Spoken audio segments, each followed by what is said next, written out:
কাঁচা আম দিয়ে আচার তৈরি করতে চাইলে এই আচারটা তৈরি করে দেখতে পারেন।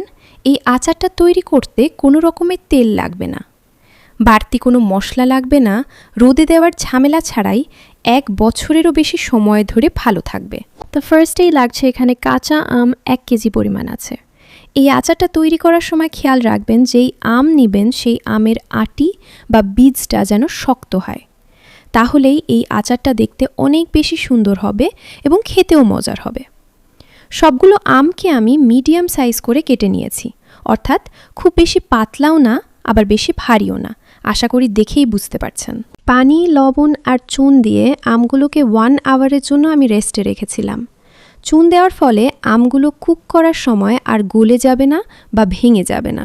এরপর পানিটাকে স্ট্রেন করে এর মধ্যে দিয়ে দিলাম 1 কাপ চিনি আর 1/4 কাপ ভিনেগার।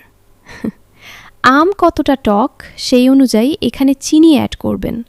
এরপর এটাকে রেস্টে রেখে আচারের মশলা তৈরি করছি।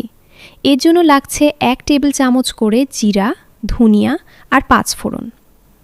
তারপর দিয়েছি 7 থেকে 8টা মতো শুকনো লাল মরিচ। দেন এটাকে 4 থেকে 5 মিনিট মিডিয়াম লো আঁচে টেলে নিব। তারপর ঠান্ডা করে গুঁড়া করে নিব। 1 ঘন্টা রেস্টে রাখার ফলে দেখতেই পাচ্ছেন চিনি গুলে পানি হয়ে গিয়েছে। এখন এই চিনি পানি দিয়েই আচারটা বানাবো। এক্সট্রা পানি দেওয়ার কোনো প্রয়োজন নাই। তো চুলার আঁচ মিডিয়াম লোতে রেখে এটাকে রান্না করছি। পুরো প্রসেসে ফ্লেম একই থাকবে।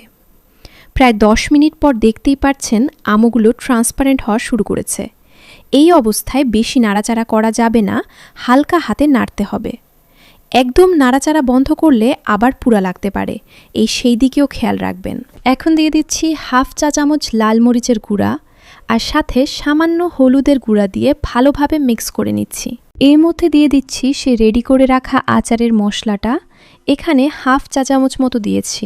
এই আচারে মশলার পরিমাণ খুবই কম লাগে এবং সময়ও কম লাগে, তাই ঝটপট এই আচারটা বানিয়ে নেওয়া যায়। দেন অ্যাড করছি এখানে ছোলা গুড়।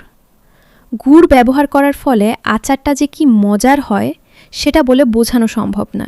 আমের আচার কিন্তু একদমই রেডি, তবে যে ঝোলগুলো দেখছেন সেগুলো কিন্তু ঠান্ডা হওয়ার পরে আঠালো হয়ে আচারের গায়ে লেগে যাবে।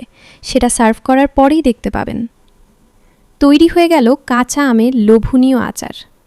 যখনই আপনারা আচারটা তৈরি করবেন চেষ্টা করবেন একটু বেশি পরিমাণের তৈরি করার, কারণ এটা সবাই অনেক বেশি পছন্দ করে খাবে। তখন আর সংরক্ষণ করার জন্য রাখতে পারবেন না।